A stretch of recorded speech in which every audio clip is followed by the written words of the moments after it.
ضرورت کھانے سے انسان قبرستان پہنچتا ہے یا نہیں پہنچتا، لیکن بلا وجہ کراس ایگزامینیشن کرنے سے آپ کا موکل ضرور جیل چلا جائے گا۔ آج ہم بات کریں گے کراس ایگزامینیشن کی اہمیت کے حوالے سے، اور جرح کے دوران اس کی کس وقت اس کو پوچھا جا سکتا ہے اور اس کی ایویڈنشی ویلیو کیا ہے،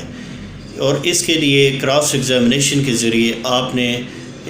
پروسیکیوشن کے مختلف پہلوؤں کو کیسے چیلنج کرنا ہے۔ ایک فوجداری مقدمہ کے اندر کرمنل کیس میں جرح کے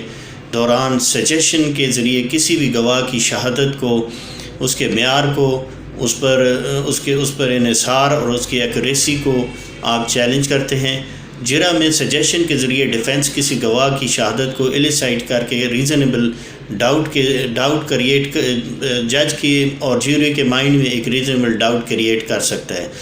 اس کے ذریعے کراس ایگزامینیشن کے ذریعے انکنسسٹنسیز کنٹرڈکشنز کو ایکسپوز کیا جا سکتا ہے، یا گواہان کے باعث ہونے کے حوالے سے یا کسی وقوع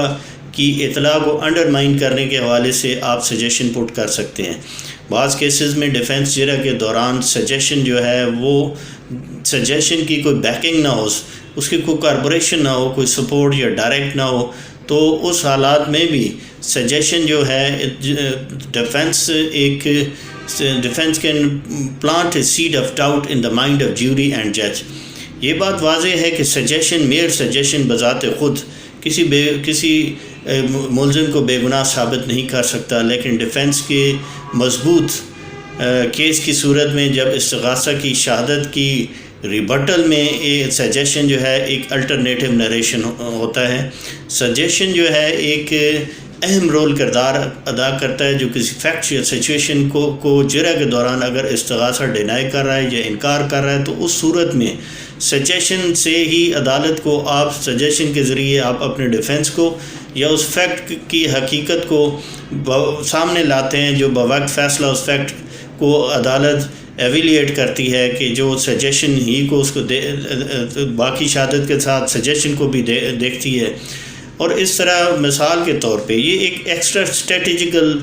آپ اسے ایفرٹ کہہ سکتے ہیں سجیشن کو، کہ یہ سجیشن پٹ کرنے والے یا ڈیفنس کو معلوم ہوتا ہے کہ جو بھی سوال ہوگا تو اس کا جواب نفی میں آئے گا، لیکن آپ اس چیز کو سجیشن اس صورت میں بھی ہو سکتا ہے کہ ایک کیوری کی صورت میں آپ اس سے پٹ کر رہے ہوتے ہیں، اور یہ چانس ہوتا ہے کہ ریکارڈ پر جو موجود شہادت ہے اس کو کنٹرڈکشن سامنے آ جائے۔ سجیشن پٹ کرتے وقت نہایت احتیاط سے اس کو پٹ کرنا چاہیے۔ سجیشن میں ڈیفنس کے ذریعے سامنے لا سکتے ہیں، ڈیفنس کو آپ سامنے لاتے ہیں اور آپ اپنے پلی کو سامنے لاتے ہیں۔ مثال کے طور پہ میں یہ اس لیے احتیاط سے پٹ کرنا چاہیے کہ ڈفرینٹ پاکستان میں کیسز اس طرح کے رپورٹ ہوئے ہیں، ججمنٹس بھی ہیں، اور ابھی ایک بامبے ہائی کورٹ نے 302 کیس کے اندر ڈیتھ کی سزا کو برقرار رکھا۔ ٹرینڈ اس میں یہ تھا کہ ٹرینڈ آف کراس ایگزامینیشن سے یہ ثابت ہو رہا تھا کہ گواہان موقع پر موجود تھے، اور بائی یور اون کویسچن آپ اس چیز کو بعض کا ایڈمٹ کروا لیتے ہیں۔ ایڈمیشن آپ ایک فیکٹ کے ایڈمیشن کو ثابت ہو جاتا ہے۔ مثال کے طور پر آپ ایک گواہ سے یہ سوال کرتے ہیں کہ بوقت وقوع آپ موقع پر موجود نہیں تھے، اگر وہ کہتا ہے میں موقع پر موجود تھا، تو آپ کو یہ بات آپ کو اب ایکسیپٹ کرنی پڑے گی کہ وہ موقع پر موجود تھا۔ اسی طرح سجیشن کی اسٹرینتھ کے بنیاد پر صرف سزا نہیں ہو سکتی جب تک استغاثہ اپنے کیس کو اپیل تک پروو نہیں کرتا، اور ڈیفنس کی ویکنیس کی بنیاد پر ملزم کو گلٹی ثابت نہیں کیا جا سکتا۔ میری اس میں تمام دوستوں سے اور اپنے بھائیوں سے، وکلاء بھائیوں سے ریکویسٹ ہے کہ سجیشن کی بابت آپ اس کو ڈفرینٹ جو ججمنٹس آتی ہیں ان کو دیکھ سکتے ہیں۔ باقی تو کیس کے حالات اور واقعات کے اوپر ہوتا ہے، ہر کیس کے فیکٹس ڈفرینٹ ہوتے ہیں، لیکن جو اس کی آؤٹ لائنز ہیں وہ میں نے آج آپ کے سامنے گزارشات پیش کی۔ مجھے یقین ہے کہ آپ اس کو پسند فرمائیں گے۔ Thank you.